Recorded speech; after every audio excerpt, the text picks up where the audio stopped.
All right, the LILJ is back here on a Friday for another edition of the weekly Crossbar podcast. I'm Ellis Joshua, and joined alongside me, as always, is Coach Wink. Coach Wink, how you doing here today? I am so jacked up, Ellis. You have no idea. We have so much in store today, and over the next few weeks, you and I think I look forward to this part of the year because you and I get to do like road trips. Oh, yeah. I love our road trips. Oh, yeah. We're definitely going to have a fun road trip coming up once we get past the Long Island Championship games, which will be next week. But, I mean, we are squarely in the thick of the playoffs, and it is just a great time for high school lacrosse here on Long Island. And it's funny you use the phrase jacked up because we have a special guest that'll be joining us in a little bit, which we'll get to in a little while. But as we always do on the weekly Crossbar podcast, we're going to run through the games that the LILJ was on site for. In this case, over the past 2 days this week, over on Tuesday and Wednesday. And we definitely had plenty of boots on the ground over those 2 days. So the LILJ was on site for a total of 14 playoff games between Tuesday and Wednesday. So really just trying to cover a lot of ground between the semifinals and the county finals in Nassau and Suffolk County. And we're going to start back to Tuesday. So Tuesday on May 27th. And the first game that we'll go through is over in Nassau County in the Class C semifinals on the boys' side over at Hofstra University. We had the number 1 seed, the Southside Cyclones, taking on the Bethpage Eagles, the number 4 seed. And we said on the previous episode of the podcast that could be a game. Like, of course, Southside's going to be favored in that matchup. But I think we were certainly right about it being a game. We had our guy Jared there, and that was a 9-7 win for Southside. So it was certainly a close one. So they do keep their state title defense alive, but definitely a nail biter for sure. But Southside coming away with the win and advancing to the Class C county finals. And the POGs in that game for Southside were Cullen Lynch and Luke Mullen.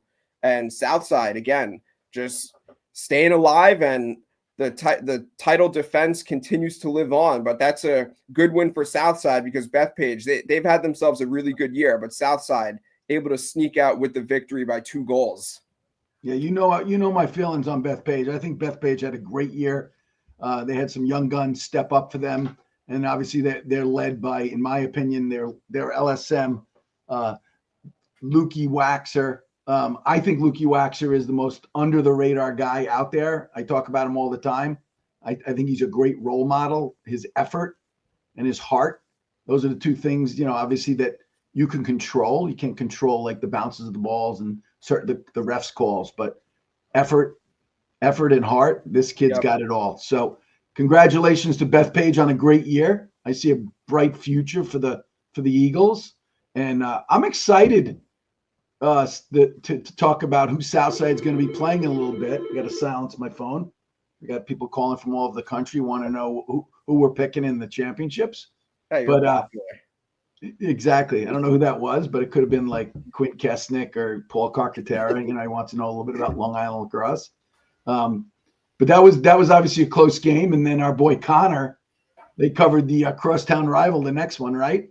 That's right. So Connor, he was over at Northport High School for the Class A semifinals between Northport and Huntington. And you and I, of course, we were at the regular season game between those 2 teams that Huntington took Northport into overtime. But this time around, Northport didn't leave any doubt, winning that matchup 17-9. To once again advance to the Class A county finals. So Northport winning convincingly. And Jack Delaberti, he had himself a huge day for Northport. He found the back of the net 6 times, and he also added 2 assists as well. So he had 8 points on the day. Grayson Cabrera, he added 6 points as well with 4 goals and 2 assists. Asher Levine, defensively, he was the POG that Connor selected in that game, but also in the mix for Northport offensively. Gavin O'Brien, he was 3-4. Logan Cash, he was 2-4. In goal, Gavin Stabile, he had 13 saves. So really just a complete effort for Northport as they once again advanced to another county final. So Northport, no stranger to having deep playoff runs, and that once again continues this year. Yeah.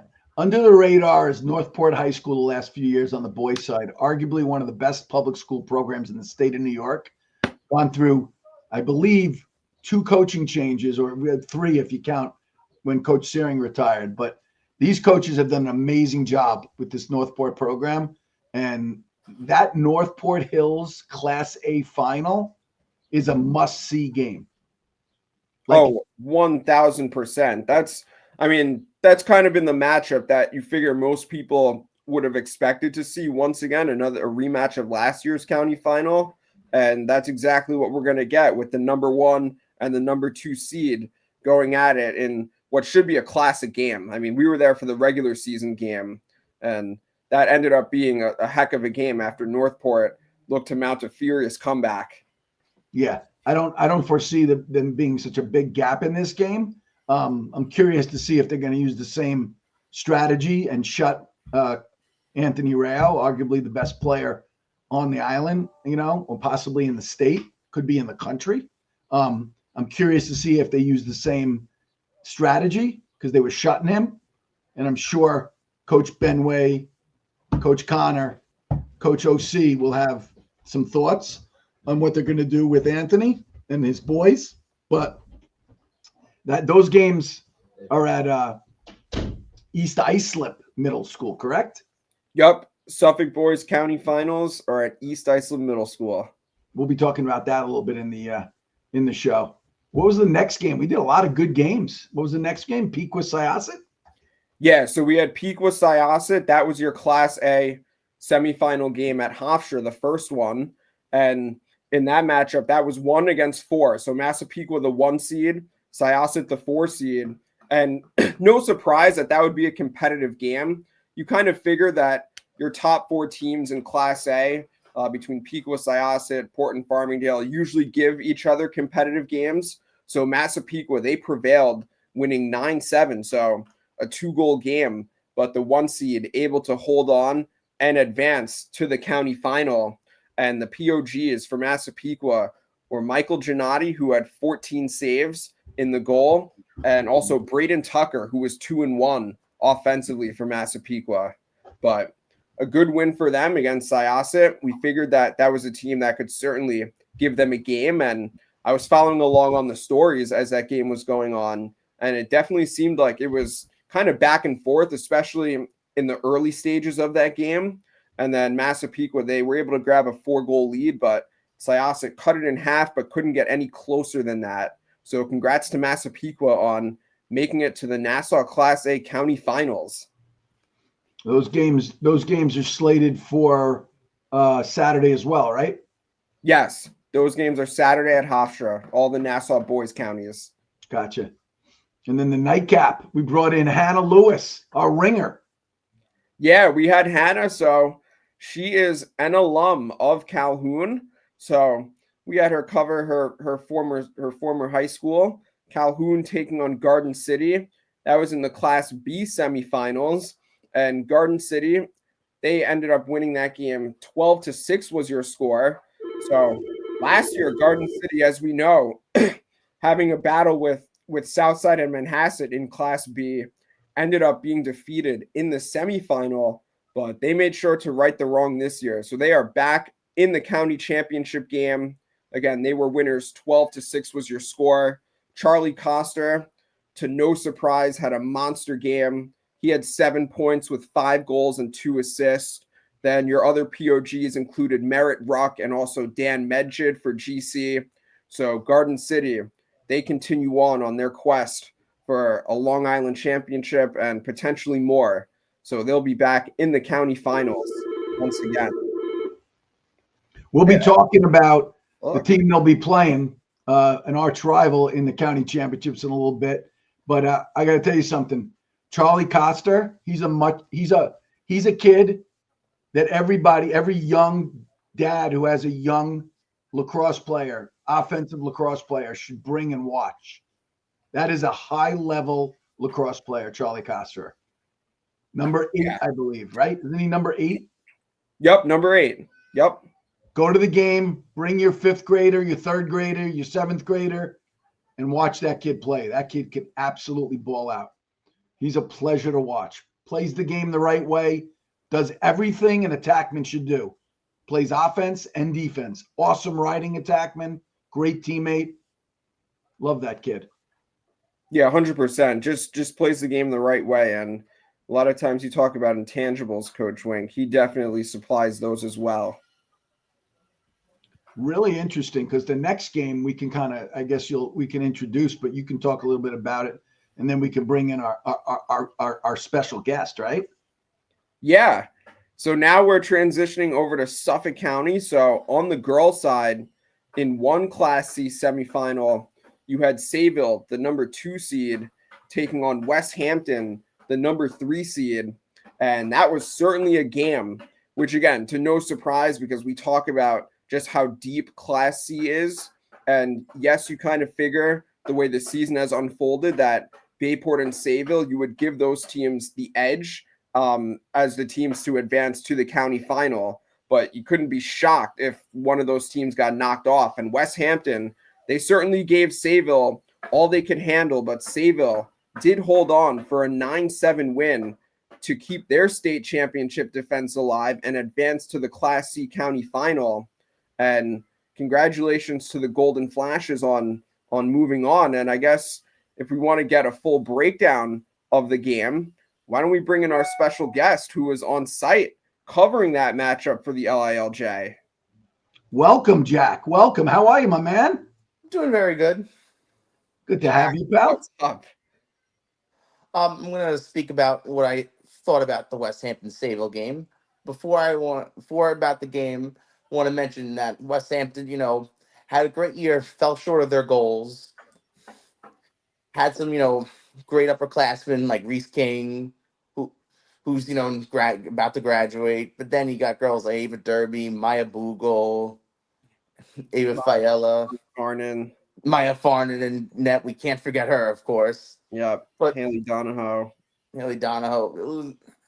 But I want to talk about 2 young players on Westhampton who really made impact this year.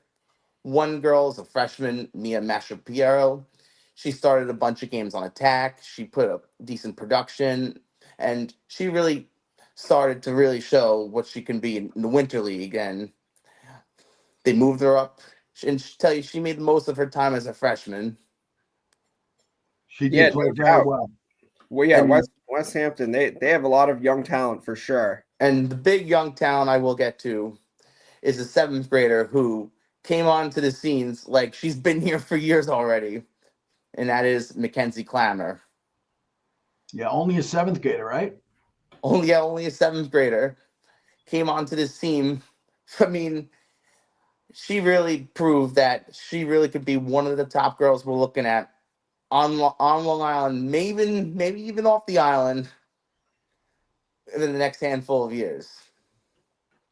Yeah, no doubt. I mean, she had a great year stepping onto varsity as a 7th grader. Obviously not easy to do, especially for a talented program like Westhampton.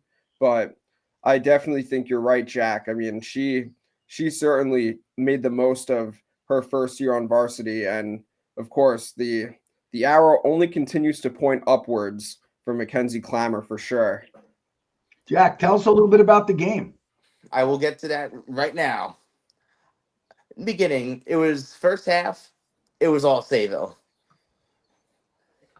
I mean, Buffardi got the first goal, Dylan McNamara the second goal, and the first half. Well, one thing I will say is about the game, Maya Farnan kept them in it the entire time. First half, it was pretty much all Sayville. The score was 9-7. The final was 9-7. But I could tell you, Westhampton did not give up. Yeah, you would expect that from a team like Westhampton. Of course, they're not going to give up. They're not going to mail it in, and I'm sure they thought that they were certainly going to have a chance there in the end, because you said it. Sayville was kind of up relatively handily, I guess, but Westhampton battled back, and it could be one of those things where you hear the quote MJ said, Coach Wink, where he says, "I never lost. I just ran out of time." You know, Yeah. could be one of those deals. If there was more time in the game, who knows? But it was 4-goal game at the half. Then Westhampton breaks it down to a 2-goal game going into the fourth quarter, and I'm like, if Westhampton scores a goal right off the bat, I'm like, this is going to be coming down to the wire. Were you thinking Instagram Live at one point? I was, but I said I got to wait till the final minutes to see what happens. But tell you, Sayville pulled it off at the end. We'll talk about the players of the game. Buffardi was one of our players of the game. Went 3-2. Never surprised to see Sophia Buffardi in the player of the game. Who Also, else? another player of the Farrell? game, Morgan Farrell, had 2-1. She's really made a lot of impact this year from coming back from Kellenberg. I tell you, Kellenberg lost a lot of good players. I mean, we'll talk about Huntington a little while. Yeah, we'll get to that one in a little bit. Yeah. But saying, and Morgan too, look, her sister played, for Sayville. She's played with all these girls too on her travel team. So for her, it was no stranger playing there. Yeah, she steps up. That kid's a player. I see Olivia DeSimone, number 10, who I think had an unbelievable year for Sayville. Oh, she had an amazing year. And you look at the score sheet, she only had 1 goal, 1 point that game, but she made impact on the defensive side too. She is a two-way midi. Yeah, she's probably going to, because she's obviously going to a school where she's playing at the highest level. I would think they're going to make her a D midi or a defensive. She'll be covering the best athlete on the field because she's unbelievable. Oh, no doubt. Could tell you FSU is getting a good one. I don't want to say a good one, a great one in 2 years. Yeah, I agree with you there. I'm a big Liv DeSimone fan. I see you got Lilienthal also. Did she play well in the net? Oh, yeah, she played very well in that. And one thing I did say is to myself during the game, whoever wins this game, the goalie's getting a POG. Yeah, both goalies played well. I think there's a good chance of that going into the game for sure, with Farnan on one side and Lilienthal on the other side. Oh, Lilienthal played great. I'm saying she'll be headed off to Vanderbilt in 2 years, and tell you, she's another one to look out for. Yeah, she did a great job, man. Well, that was great coverage, Jack. And we were like right down the street from you. How far is Sayville High School? Cherry, what is that called? Cherry Elementary School? Cherry Lane? Is it Cherry Avenue or something? What do they call that school that they play their games at? Do you know, Jack? Oh no. They play at Greeley. Yeah, 160 Greeley Avenue. Greeley, 160. But isn't what is that? Cherry, elementary it's school? The old middle school. I think there's a Cherry Elementary School though. But how far is Sayville from Bayport? What would you say? 5 minutes? 8 minutes? It's maybe 3 minutes, 5 minutes. It's 3 minutes. How fast are you driving if it's 3 minutes? Like a little further than that. Let's say 7. Yeah, it's definitely because I was thinking of driving by after the Bayport game to catch the tail end, but we were heading somewhere else because we were at the Bayport Rocky Point game, which I thought was going to be a much closer game. What did you think, E? Yeah, well, I mean, based on how it turned out in the regular season, first of all, Rocky Point won that game, and it was a 1-goal game. But again, this is something that we've talked about, Coach Wink. It's hard to beat the same team twice in one season. And I'm sure because Bayport lost the first time around, that had to just add even a little more motivation going into this game in the playoffs. And really, remember, the first quarter score was 1-0. And then after that, it was all Bayport. Bayport ended up winning 12-6. So that was your 1 versus your 4. But Bayport, you kind of figured that they were going to have an adjustment going into this game after losing the first time around, and they certainly did that. And their big-time players stepped up, which is no surprise. Ava Mine, Aubrey Eisfeld, their 2 top offensive horses, they delivered in a big way. So Ava Mine, she was 2-4 for 6 points. Aubrey Eisfeld, she found the back of the net 4 times. Then Emma Shanahan, and we've talked about it, Coach Wink, one of those glue players that every great team needs. And she is certainly that. And she can run. First of all, let me just say that. Like, she can run. I know she played field hockey because we actually covered a Bayport field hockey game a couple years ago. I was thinking, Emma Shanahan, she's got to run cross country. I was thinking that as a former cross country runner, I was thinking that. But ground balls, clears, on defense, I thought she was awesome. So those were your 3 POGs for the Phantoms in that matchup. And so we will have a rematch of last year's county championship game between Bayport and Sayville. And that should just be an unbelievable matchup. I want to give a little shout out to the coaching staff at Bayport. I thought Gick and Maloney did an unbelievable job preparing the girls for the Rocky Point game. Obviously, they watched a lot of film on the game. They played them. I'm sure they watched film on other games that Rocky Point played. They literally were calling out the plays as they were being written, as they were being, going through. It was unbelievable how prepared defensively the girls were.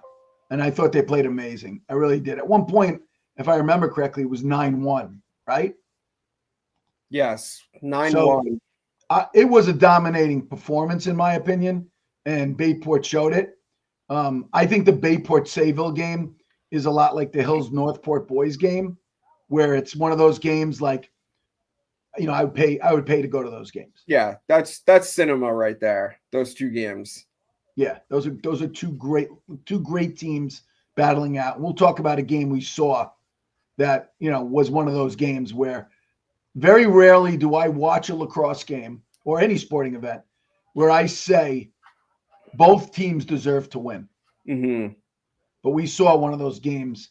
Matter of fact, that night. Was it that night? Yeah, it was that night. Yeah, it was that night. But we got to start with the first game, though. The lead in to the game you're referring to. Prelude. Yeah, exactly. The prelude. So the first game, and we're talking about Nassau County at Adelphi, the Class D county final between Cold Spring Harbor and Locust Valley. That was your 5:00 game on Tuesday. So Cold Spring Harbor, the 1 seed, winning convincingly over Locust Valley 18-5. So Cold Spring Harbor, they once again bring home another Class D county championship and will be back in the LIC. And we know for Cold Spring Harbor, of course, the ultimate goal for them is repeating as New York State champs in Class D. So that's certainly the hardware that they're looking for to come home with at season's end. But your POGs for Cold Spring Harbor in that county championship were Maggie Spear. She was 4-1. Ryan Reynolds, she was 1-3. And the sophomore, Liv Mulata, who poured in a hat trick for CSH. So congrats to the Seahawks once again, back in the Long Island Championship game where they will face the winner of Babylon and Mattatuck. Yeah, that'll be interesting. We'll talk a little bit about that at the back end of our podcast. But the game I was talking about, my man, was the game that we drove to Adelphi. I want to give a little shout out, though, because we did have a little stopover in Islip at, what is the name of that place? Bubba's Burritos? Yes, Bubba's Burritos. Bubba's Burritos Bar. We stopped there to get a burrito and then headed over to Adelphi to see the Class A Nassau Championship. And I got to tell you something.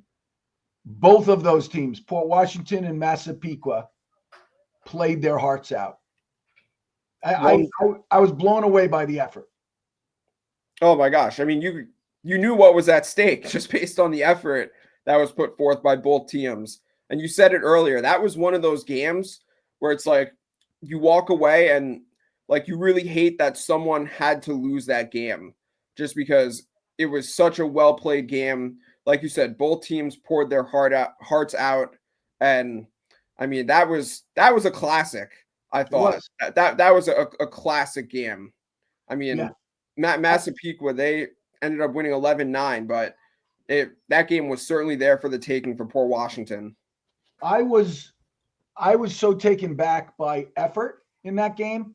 There was one play. The young lady 12 who's going to Arizona State, Morrow. Oh, no, you're talking on Port Washington, Maggie Cassidy. Maggie Cassidy, thank you. Maggie Cassidy was chasing someone down on a ride. She was riding, and she literally dove and left it all like it was unbelievable. I was like, this kid's unbelievable. Like I had never really gotten to see them play. Unfortunately, I didn't get to see Port play this year. But that kid, I was sitting with a college coach who kept saying, "Who is this kid? Who is this kid?"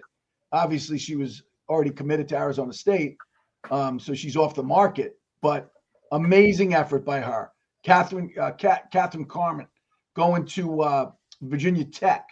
Yep. The 27 attacker, Violet Hortensi. Her and Capobianco. How about the connection they had in that game?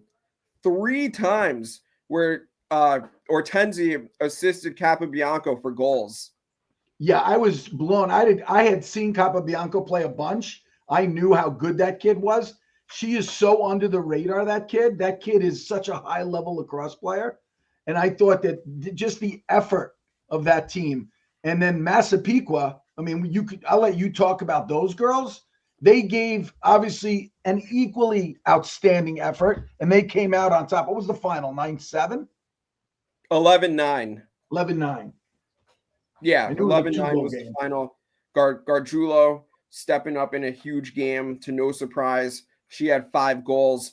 Grace Hoffman, she was 2-2. Isabella Grasso, she had a hat trick, 3 goals. The freshman in net, Emily Fitzgerald, she had 7 saves. Honestly, I thought she had more than that, but either way, I think it's because of the key saves that she made. So it may have felt like she even had more, but she came up with huge saves because poor Washington, they mounted a rally. They were down 4 goals at one point, came back and tied the game, but Massapequa jumped back in front, and then Fitzgerald with some pivotal saves kept poor Washington at bay down the stretch. And Massapequa, they didn't relinquish that 2-goal lead that they got in the 4th quarter. And Fitzgerald, she came up with clutch saves. Only a freshman, right? Yeah, only a 2028 freshman. Amazing. Great game. Anybody can get the video of that game. Watch it because that's a great game. That's an instant classic. And that was the last game of the night. That was Tuesday night. So Tuesday we covered 2, 4, 6, 8 games. Yep. We had 8 Tuesday and then another 6 on Wednesday.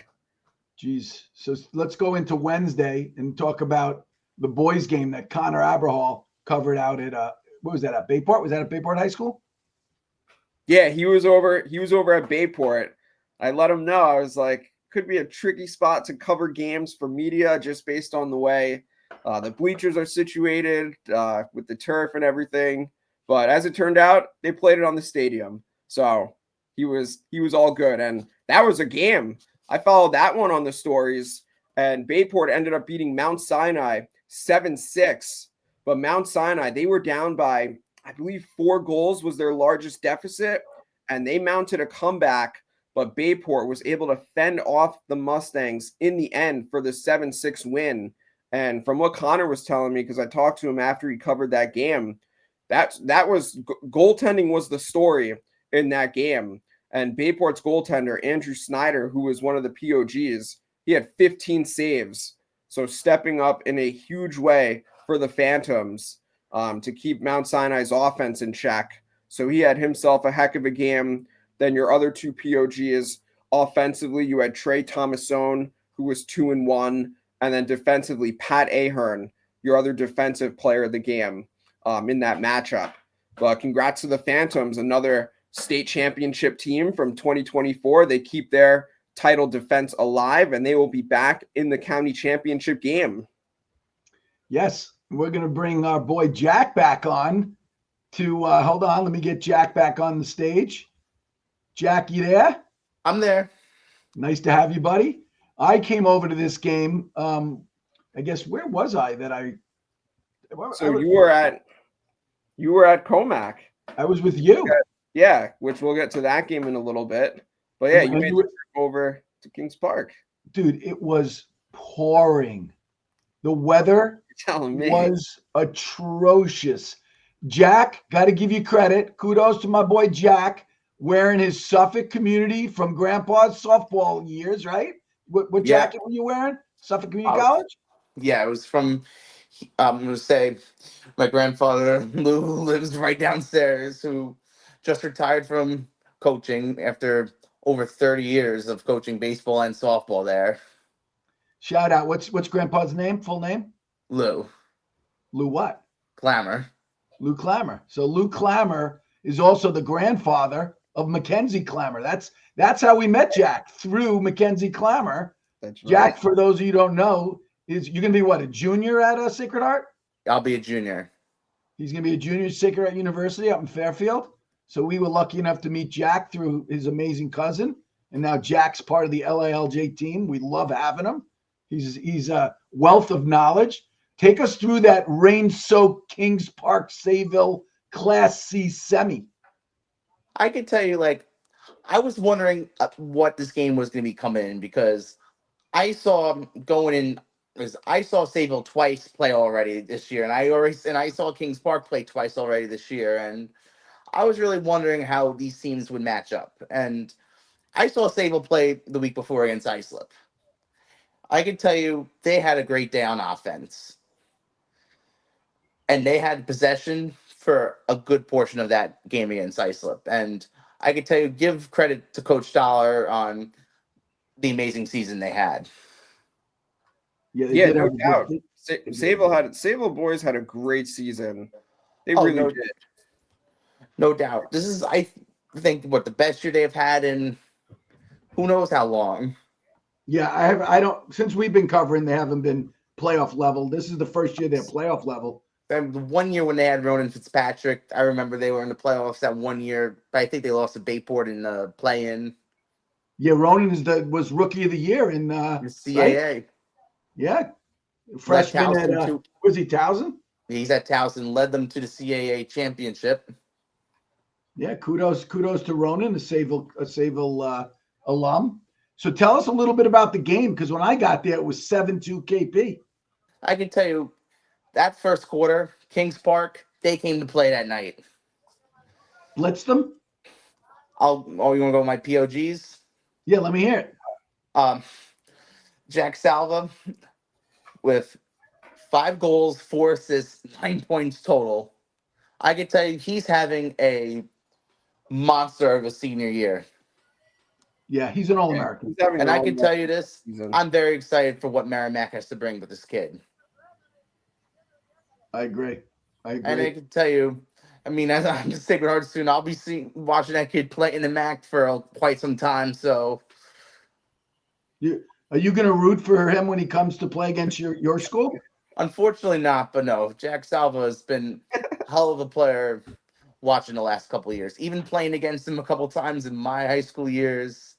And 2, he was a great hockey player growing up, played travel hockey his whole life till last year. Oh, so he was thinking he was going to play for the Rangers, and then he decided to go play for Merrimack? Pretty much. We're all Ranger fans on this podcast, for those that don't know that, right, Jack? Oh, we all are. That's right. We stick together. I saw Billy. What is Billy? I saw him. Billy Burholt is his Instagram handle. It's like Billy Buckets. I saw something like that, but Billy Buckets. Now, Billy Buckets, that's a basketball term, right?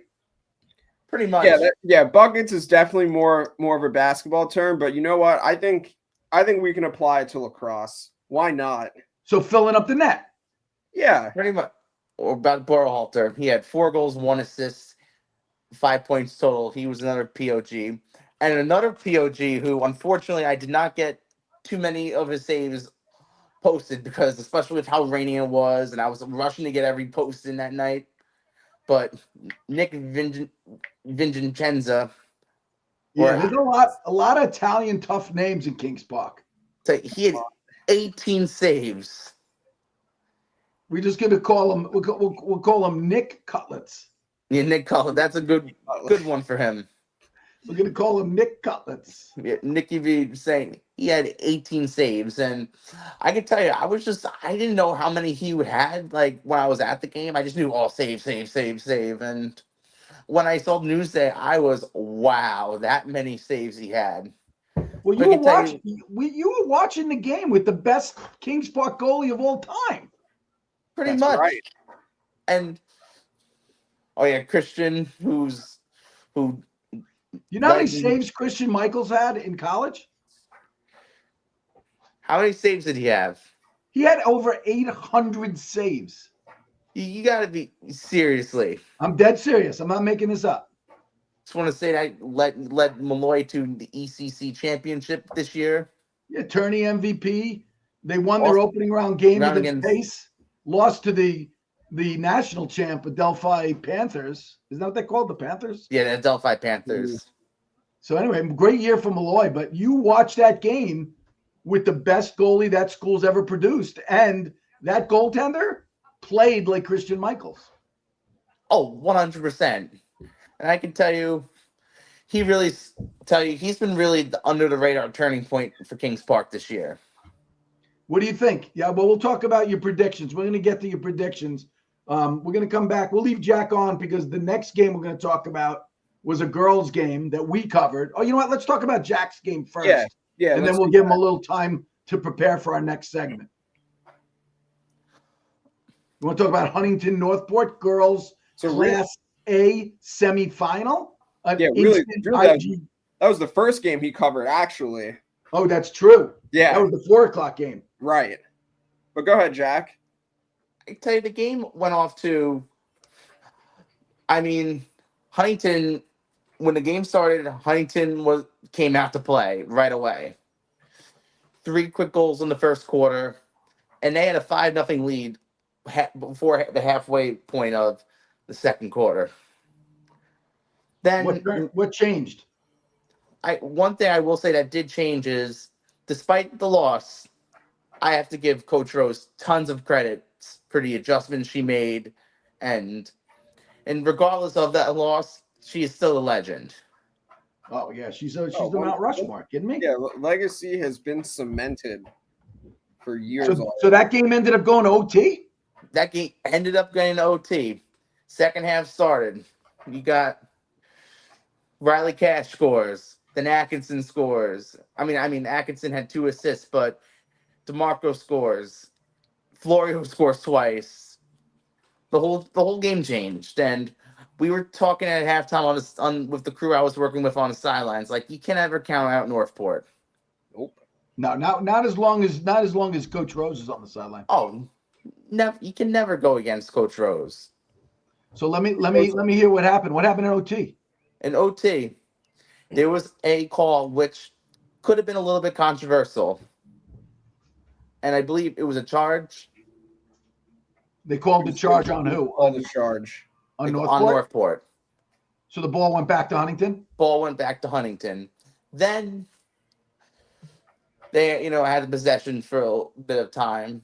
Then in the last minute, Valentina Puccio, who had a free position, missed it the first time, but she did get fouled on, so she had another attempt, but this time closer to the net. Oh, better angle? Yeah, but got a better angle, scores it, sends Huntington to the county finals for the first time. And I was talking to their AD before the game. They don't even know the last time it was, but they know it's happened before. Man. And the AD wasn't born. And Northport I did some research. This is the first time they have missed the county finals since 2016. Wow. So that's a hell of a run. I don't think we even existed yet. That's amazing. We existed. We existed as people, just not as the LILJ. Right? Like, I was alive in 2000. I know I look young, Jack, but I was alive in 2000. Yeah, I know that. But I can tell you, Huntington. Oh, now I'm going to get to the POGs. One POG was the sophomore defender, Ava McDonald. That kid's a beast. Schools will be looking for that kid come September. What's your thoughts on her game? Tell you, I didn't get too much film on her, but out of the stuff even though the stuff I did not get in a film of her, she really locked down everyone. And that whole second half, I can tell you, Huntington maybe have had the ball maybe for like a minute in that second half. Oh, really? So they were winning the draw. Huntington dominated the first half with possession. Northport dominated the second half with possession. That's interesting. And then it comes down to who has the ball last, right? Yeah, who has the ball last. Then, but Ava McDonald, especially when they needed him, she really came out to play on Wednesday. So your other POGs were Sabrina Boyle and Puccio, right? That's right. Sabrina Boyle, she had 2 goals. I believe both were on free positions. But tell you, she's made a lot of impact this year for Huntington. She's headed off. Where's she headed? Binghamton? Yeah, going to Binghamton. Binghamton. Tell you, and she was a transfer back from last year from That's right. which now closed Our Lady of Mercy. Yep. And now to the big POG of the game is to Valentina Puccio, who scored the game winner and also had 2 goals that game. Another transfer portal. Another girl came in from Kellenberg. And tell you, she's having a great year for Huntington, and she's headed off to Hofstra in 2 years. Yeah, she's had a great year, and she was really good for Huntington back in the Winter League, and it's just correlated into the spring season. She, of course, Coach Wink. We were at the game against Pat Med in the quarters, and she had a huge game in that matchup. I think she had 7 points in that game. I think she was 5-2. So yeah, she's had a huge year. She's been a big difference maker for Huntington. Oh, no doubt. And we'll mention this, that I was talking with someone, connection through the Hofstra women's scene yesterday, as how, and last year, Huntington graduated Kaylee Bender, who had an amazing freshman year at Hofstra. And we were like, the Huntington attacker legacy at Hofstra is going to continue. I like it. I like it. A little pipeline, a little Blue Devil pipeline to Hofstra. I like that. Hofstra's got some talent. I mean, we talk about Bayport. Denenfelser, who's one of the best defenders to graduate there in recent time, is a stud at Hofstra. And then the William Floyd kid, Jackie Sutherland. I mean, they got a lot of talent. Hofstra's on the rise on the girls' side. That's cool. Also, another player freshman this year, Kate Lemery, who a girl in high school who most people probably don't even know who she was. Yeah. We only know her because we cover him so much, but you're right. She had a real good year there. All right, we got to move on. Jack, I'm going to let you get prepared for the last segment, so we'll see you in a little while. One thing about the Huntington game, one thing I forgot to mention. Unfortunately, I didn't give her a POG because I only had 3 on me that day, but another player who really played well that day was freshman goalie Juliet Johnson. They're 28. We got some good 28 goalies coming up, so get ready, guys. All right, Jack, you go prepare for those brackets. The bracket challenge is coming up. See you in a second. All righty, let's finish it up with Commack, Melville, Garden City, Manhasset, and Southside Wantagh. Yeah, so you and I, we were over at Commack for the Commack Ward Melville showdown. That was a 1 seed versus a 5 seed. And what a game that was. I mean, we had simultaneous classic games going on between that one and the Huntington Northport game. And we got to give a huge shout out to Ward Melville. And look, so I think you had already left, Coach Wink. I think you had pulled out already, but I was still there. And I was talking with some of the Ward Melville players after the game, and they were getting on me. And you know what? Look, when you're wrong, you are wrong. Ward Melville, they have had a tremendous season. A team that was not in the LILJ top 25 preseason rankings. They have proved me wrong. They have had a tremendous year. Of course, last year they were in the Long Island Championship. They won Suffolk Class A's. This year, back in the county final. So they keep their county defense alive.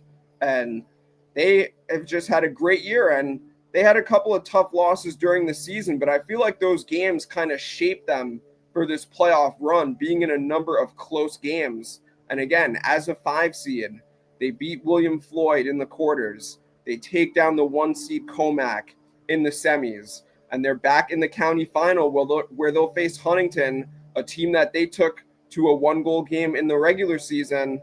And I feel like Ward Melville, they just have some good mojo going right now, but they've had a tremendous season. I think a lot of the issues that you run into when you have a lot of youngsters and injuries, that affects obviously, your team, because, the team isn't as deep as they've been in the past. And obviously Leonard came back. That was the first time we saw Leah Leonard, and she's playing attack, and she's more of a midi defender. You know what I'm saying? She runs the field real well, but Obviously, she's taking care of her health. Ava Simonton didn't even play. Yeah, did not play. We got to talk about Kira Perosi, though. We got to talk about that kid. Oh, the my Marist God. commit. That kid played out her, you know what? Yes. Like that kid was, she was, I mean, listen, we give POGs. There were a lot of good players. Peyton Phillips, Helbron played amazing. Phillips played amazing. The goaltender stepped up. But Perosi was so freaking clutch. Yeah, she's got the clutch gene. No doubt. We got maybe it's Kira Brunson Perosi now. We'll throw a nickname at her, right? She's number 19. We got to change her number. But you know what I'm saying? She impressed the hell out of us in the wintertime. She's going to Marist. Mm-hmm. She's going to crush it. Already there. She's going to go play with her sister, which is so cool.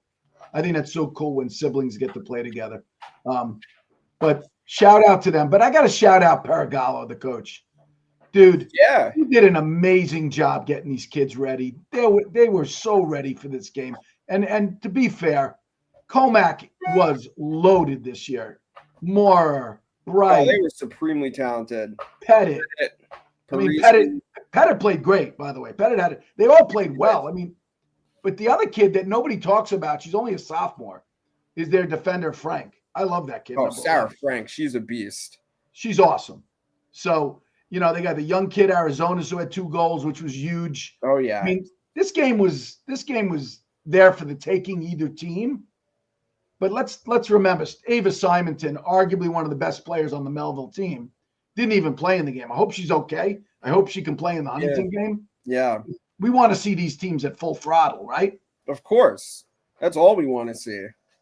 And then Land O'Lakes, right? I call it, I'm going to new nickname for Nicole Manalakis because they were pronouncing her name Manalakes.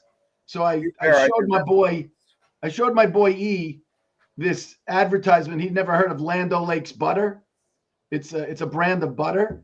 So the way they were saying her name, it sounded like Land O'Lakes, Man O'Lakes. Dude, exactly. Thank you, Coach Corey. She's smooth as butter, Nicole. What is she? The words right out of my mouth. So she's now Butter. I'm calling her Butter for the rest of her life. And she killed it. I mean, the kid's what is she, an 8th grader? 8th grade.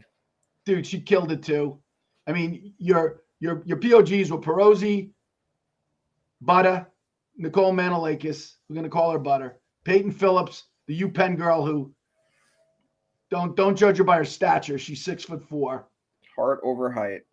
Top defender in the 27 class, Quinlan Halbrand. And 28 goalie. Is Sydney a 28 or 29? 28. Sydney Millette. Dude, I got to tell you something.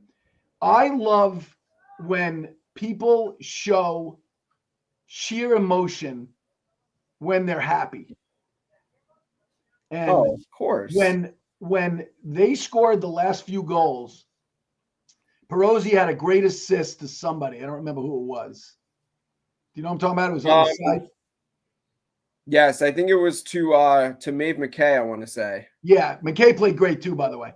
Another 27. So, like, for you college coaches out there that listen to our podcast, the excitement and the way the defenders came up to celebrate with the offensive players after they scored the goals, the tying goal and the go-ahead goal or the go-ahead goal, whatever. Helbron's face and Peyton Phillips' face said it all. Oh, right? Just pure elation. Elation. Good word. They were so happy. And you got to be happy. I mean, I was upset for Commack. They have a great team, talented team. I felt bad for their upperclassmen. Don't hang your heads down, girls, because you guys are all great players and you're going to have great college careers. Yeah, it's hard. You know, the last game, it's hard. I remember losing my last game, and I graduated 100 years ago. Yeah, look, obviously, I love this time of year covering the playoffs. You and I both do. But that's the part that sucks about it, is when one team obviously has to lose, and it's a back and forth tight game like that. And of course, for the seniors that are playing their last game, like your heart aches for them because it's the end of an era, you know? It is. It sucks. There was a picture I saw on social. It was Reese King hugging Ava Derby. Did you see it? Oh, I saw that. I saw And that. it breaks your heart because it's like Yeah. the last time those two will play together. And, obviously Ava's going on to Maryland. She's only a junior. She'll be a senior. Right. And Reese is going on to Carolina. They may play each other in college, but they'll never play together as a Hurricane. So I get it. And Maya Farnan, who had such a great career at Westhampton. So like you hurt for the team that lost. You're happy for the team that won. It's hard. Like it's kind of like when we left the Port Massapequa game. You were happy for Pequa, but you hurt for Port. Yeah. You hurt for Port Washington. Yeah, because they deserve it. But that was a great game. We got 2 more games to go over before we get into the brackets. Yes. So we have Garden City and Manhasset on the girls' side. So this was your Class B county championship. So Garden City winning 13-9 over Manhasset to advance back to the Long Island Championship. Of course, GC no strangers to the LIC. So your POGs for Garden City were Kimberly Colucci. She was 2-3. And Arky Hafner, she poured in 4 goals for Garden City. And we've talked about this, Coach Wink. Garden City, when they have a lead, they're tough to come back on. So you better get a lead on them, which not many teams are able to do anyway. So, I mean, that's a tough feat. But we've talked about Colucci, and I'll just bring her up. I wasn't at that game, but I've watched her play a bunch of times. The most under-the-radar star. She stepped in when Kyle Fennell hurt her knee. Mm-hmm. She has been unbelievable. She has played great for the Trojans, and she deserves a lot of credit because it just shows you programs like GC. There are programs like that you got to wait your turn. And when you get your turn, you got to produce. And Colucci has been the perfect example of fortitude. I'm sure she was working hard. We saw her in Winter League. Yep. She always played well in Winter League. And she has stepped up and just played like an all-star. And it's kudos to her, and it's kudos to the program that Garden City has built. Yes. I mean, they say, the saying like next man up mentality, of course, when someone goes down, but it's like you got to have the horses to be able to actually fulfill that saying. And Garden City, they have just a ton of depth on their team. Yeah, there are kids on that bench that would start for 95% of the programs on the line. It's incredible. It's incredible how talented that team is, it's kudos to the community. It's kudos to the coaches. It's kudos to their JV program and how they do things. Right? Yeah, of course.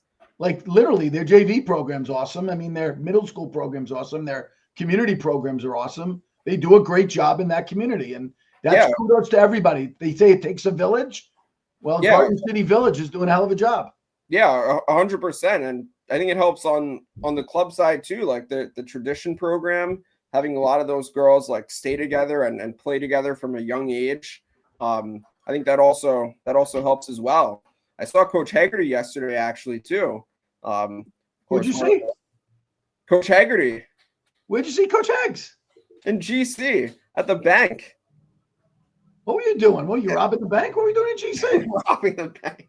What were you doing in GC? Going to the bank? Doing some banking in GC. I've soured on my RVC bank, so GC is the spot now. Well, really? You're upset with the tellers or something? Not happy the way they're treating you at the tellers? Yeah. Where were you on Franklin? Yeah, it's the TD Bank over there. Is that Franklin Avenue? I think it's Franklin Avenue.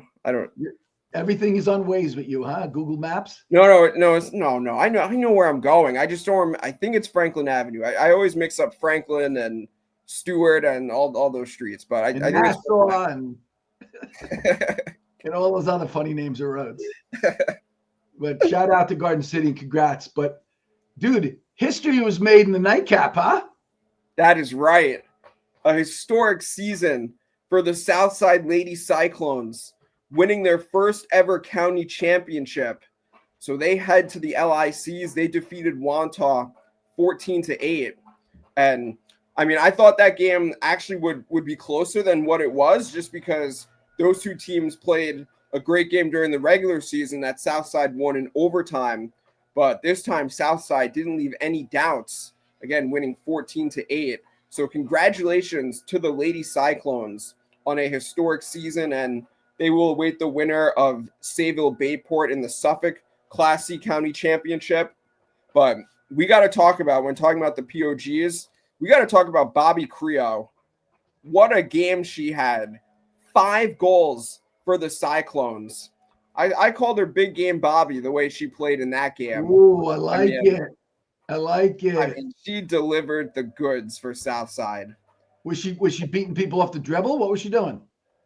Well, I think so. There were a couple different ways she scored. One goal she scored, it was actually off a rebound. Sienna Conley had a shot when Southside got into transition, scored off a rebound. Also, yes, beating people off the dodge as well. So it was kind of coming in a variety of ways. The beneficiary of assists as well. So she was really kind of pouring it in many different ways for Southside, but ended up having just a huge game. I mean, got to be the game of her life to this point. Well, first of all, I like the Big Game Bobby because you just said it. Did you know that they had never won a county championship?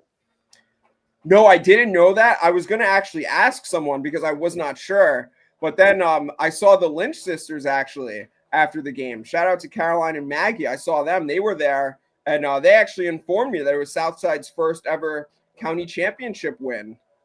That surprised me when I saw that when it was posted because, obviously Southside has been RVC has been a lacrosse town for probably 30 years. Mm-hmm.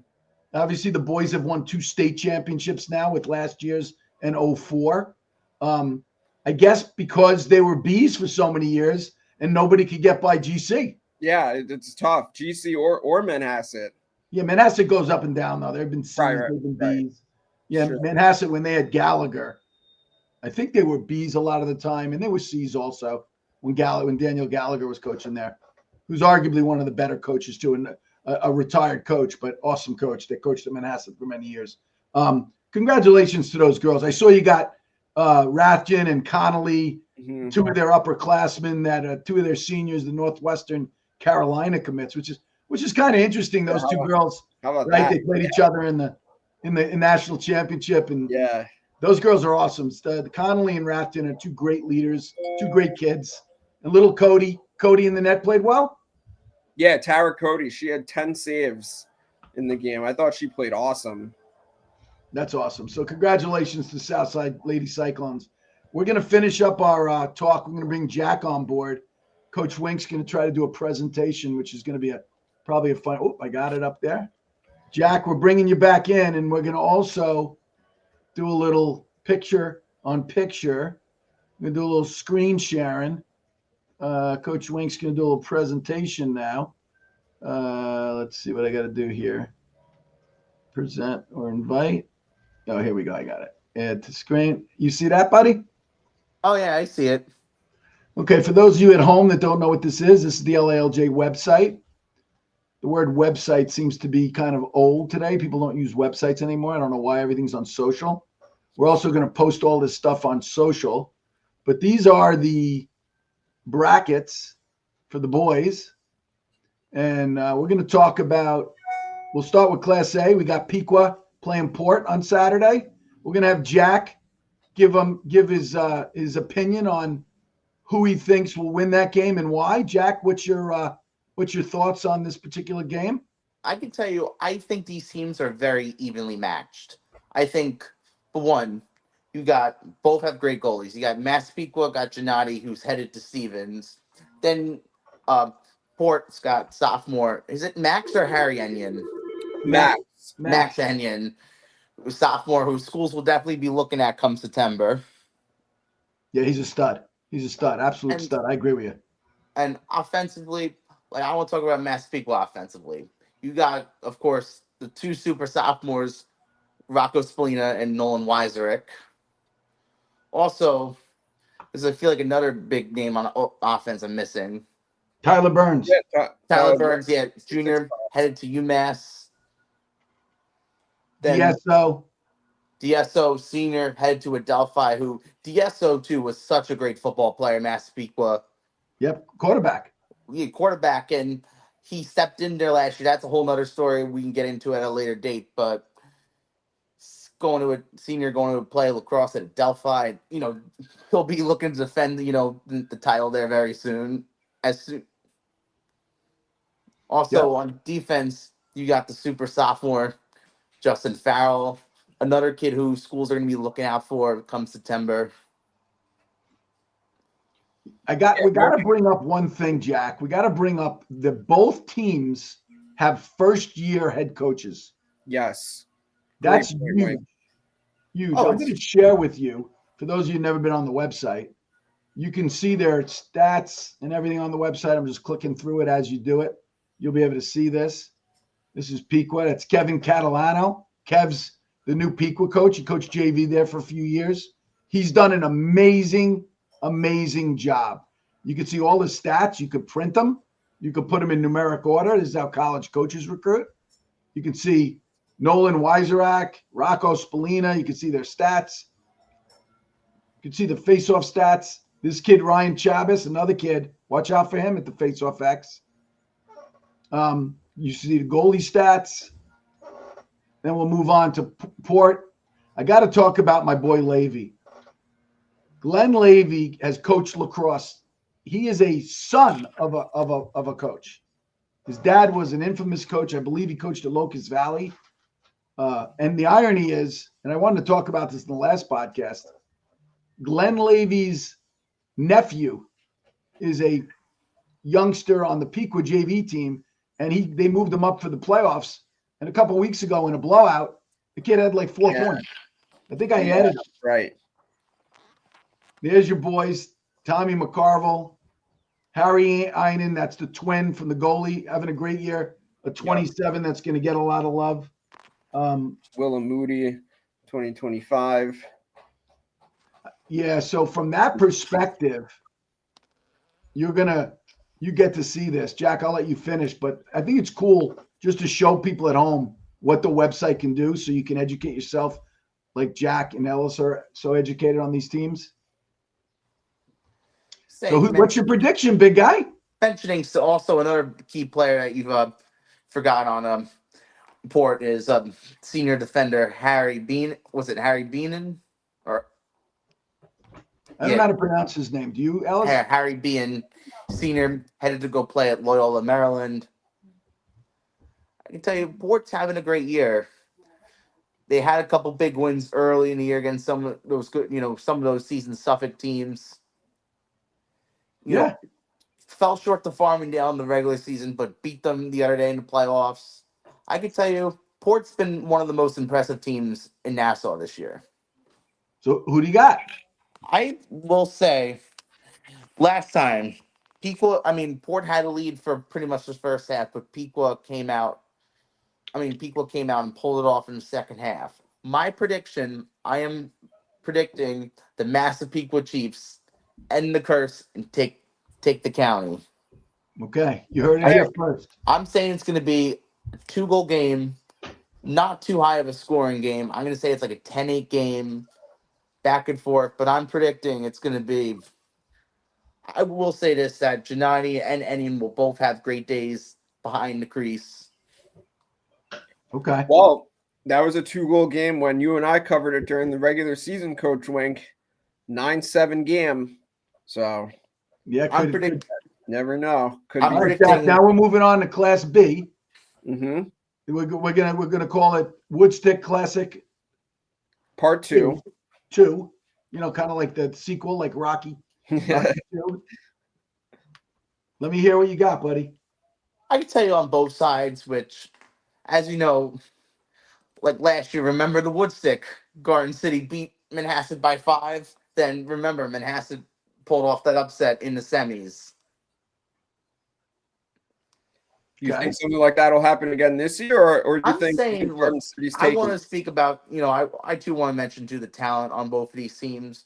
Garden City, of course, led by legendary head coach Steve Fennell. And the big names to watch out, of course, for GC this year is like you mentioned earlier, Charlie Coster, junior midi going to Lehigh. Also, another kid I mentioned, and this kid's only a freshman, Ben Smith. I was gonna say I know where you're going. For a program like this, the impact he's having as a freshman is unbelievable. I Also, agree. also mentioning too, his dad runs 516 Lax Reels, which is another, another lacrosse Instagram thing we have out on the island. And tell you, I met him a couple weeks ago. Great guy, really puts a lot of work into his stuff. Okay, so let's talk about the talent on Manhasset and give me a prediction. Also mentioning too, you can't forget Blake Cascadden And Luke, the face-off kid Luke Cascadden headed to Navy. Also the sophomore face-off kid Braden Bertiello. There's just so many talent that we can't even name them all because of time and all that. But just send them to the website and tell them to check out the roster. Yeah, check out the website, check out the roster. Goaltending, they've been kind of split between Jake Schlipf, the Cortland football commit, and also senior Scotty Nelson, who was a transfer over from MacArthur. Yep, I think Schlipf's got most of the games though. He's really got most of the talent. Well, who do you like on Manhasset? Manhasset, I really like that sophomore Petroselli. Marco? Yeah, Marco Petroselli, another kid who schools will definitely be looking out for come September. Danny Colin going to Navy? Danny Colin, senior headed to Navy. I also like that junior Connor Sheeran. I'm not sure if he's committed yet. I'm not sure either. Sheeran, you have Leader. Leader. 27 class, Palumbo. Melconian. Yep, Melconian.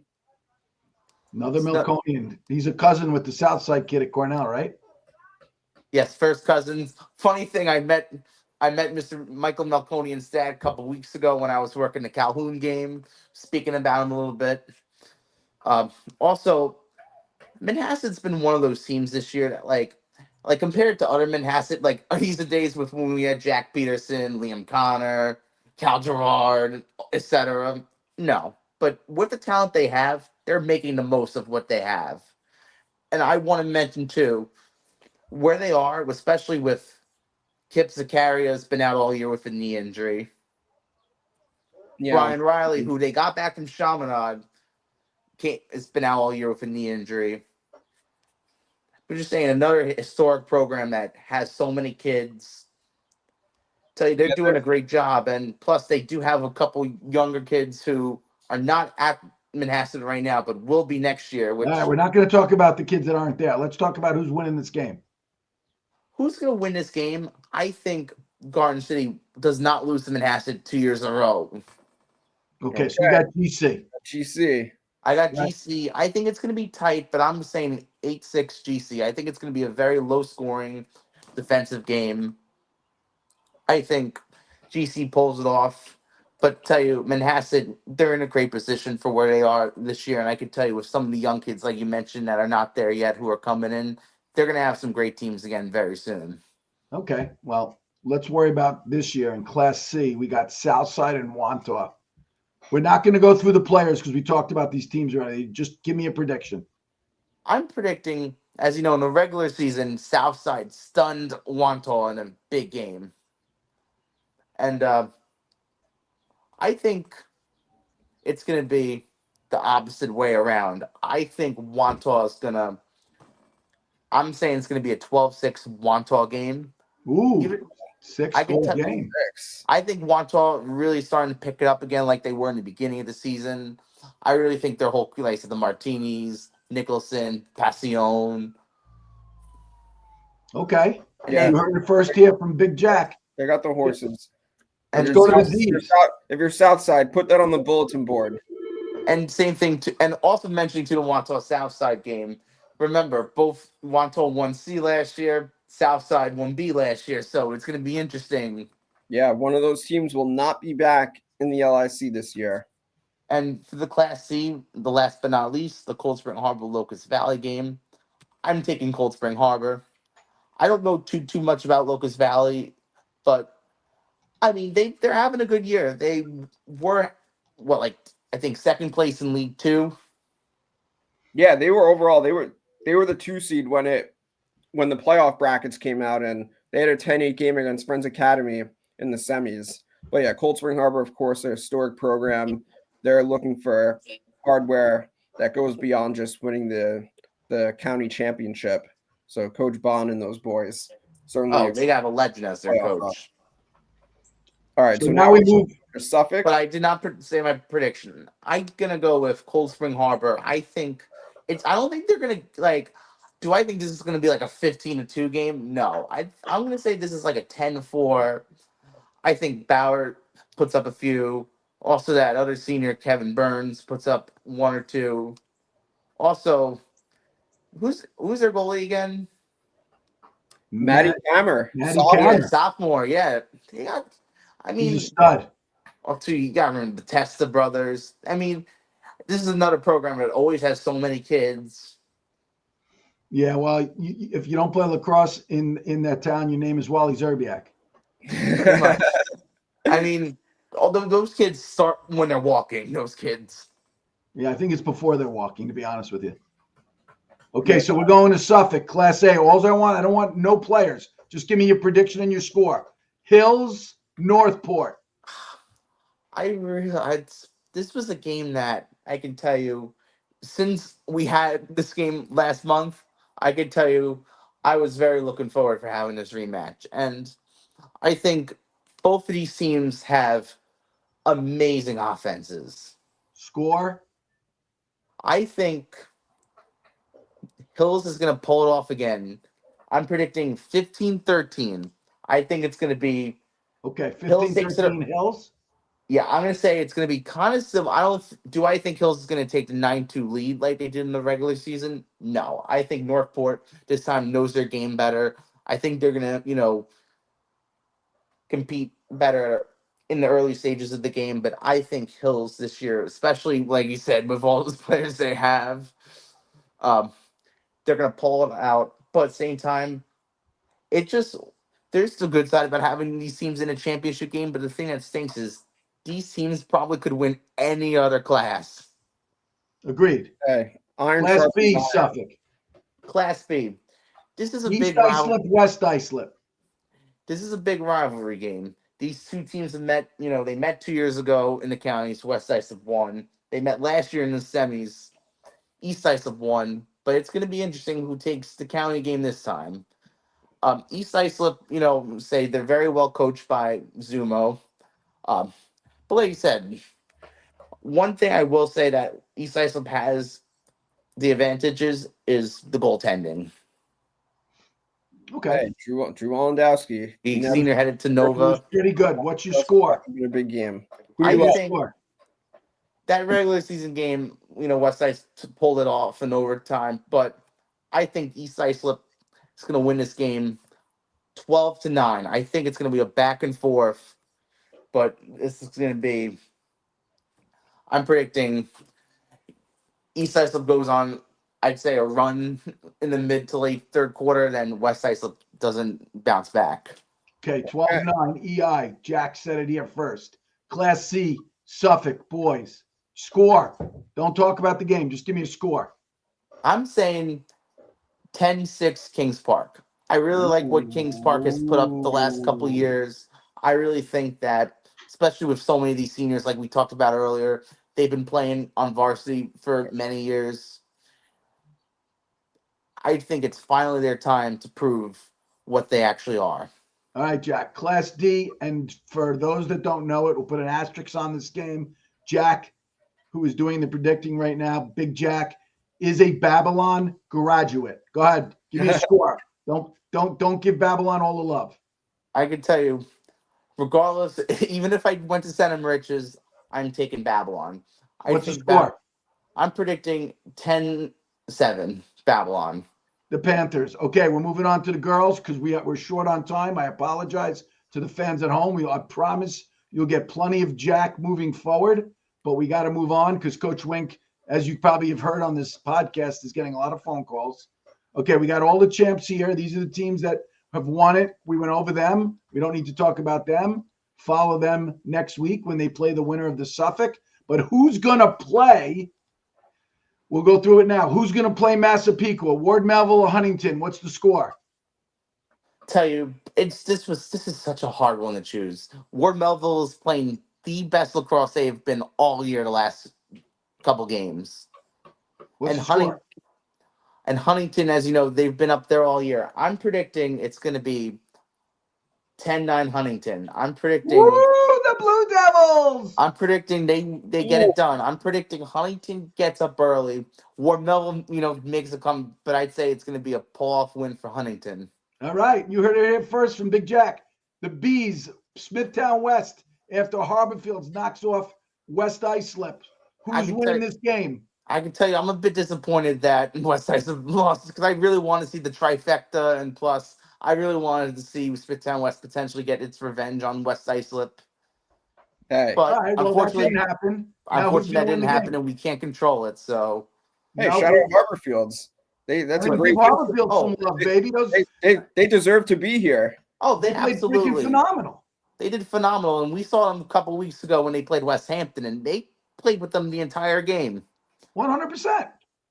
So you feeling an upset, Jack, or you think the hometown team is winning this? I think the hometown team is going to win it. I think Harborfield's, like I said, they're having a great year, but I think it's just going to be hard for them to beat two elite teams like that twice, especially in a 3-day period. Okay, you heard it from Jack. Smithtown West over Harborfield. What's the score? I'm predicting 12-7 Smithtown. Okay, let's see if the Theofield sisters and Manella and Chiava can make things happen. And Mirabella, Maciano, Rocky. Okay, Class C girls. The classic. Bayport, Sayville. Score. Winner. This is such a tough one. Like you said, the Sayville, defending state champs from last year, then the year before, Bayport, defending state champs, and especially how both these teams are coached. It's so hard to pick a winner, but I think Bayport gets it done. I think especially for those seniors like Ava Mine, Aubrey Eisfeld, Emma Brown, and of course, etc. But I think especially for the senior leadership they have, I think they pull it off one more time. Score? 11-10. Woohoo! That was the regular season game. 11-10. Last game, again, asterisk next to this game, the Babylon Panthers is the hometown of Jack the K predictor. Jack K, they're playing Mattatuck. Mattatuck's rolling. Who do you got? I can tell you, listen to this. I love Babylon every day in the week. And for anyone who watches this podcast, you're still my friend. You can still, look, I love Babylon every day of the week, but unfortunately, I have to take Mattatuck.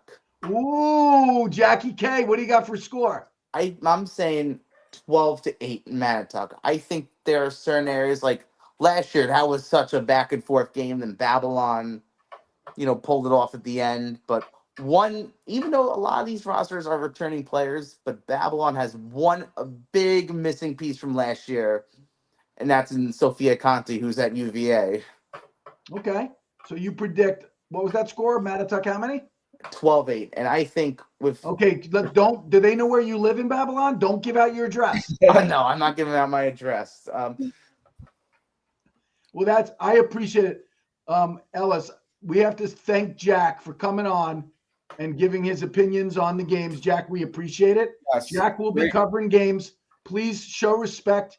He loves the sport like Ellis and myself, and he's now part of the LILJ family. We're hoping to have him part of our family for a very long time and have him on podcasts in the future. So, Jack, I want to thank you and tell everybody you'll see him on the fields. Say thanks to Coach Wink and Ellis for inviting me today for this special edition of Weekly Crossbar. Tell you, I will be tomorrow at East Islip all day covering the Suffolk Boys Championships games. I'll probably be either wearing my blue or my black collared shirt, so you'll be able to recognize me. I can tell you I'm very excited for tomorrow, especially for the third and the fourth game of the day. I can tell you, I think we're tomorrow, especially the third and the fourth game, I think we're going to see a bigger crowd than we would see at like a high school football game. I like it. Well, thank you for coming on, buddy, and we'll see you soon. We'll be covering a lot of games together next week, and Ellis, you want to take us out on this podcast? We want to thank our special guest. Jack, can you pronounce your last name for everybody so I don't screw it up? Keilitz. Keilitz. All right. So yeah, that's gonna do it for this week's episode of the Weekly Crossbar Podcast.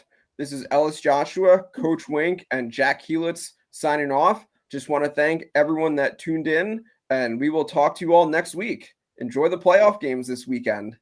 I hope you guys all enjoy it. Have a good one.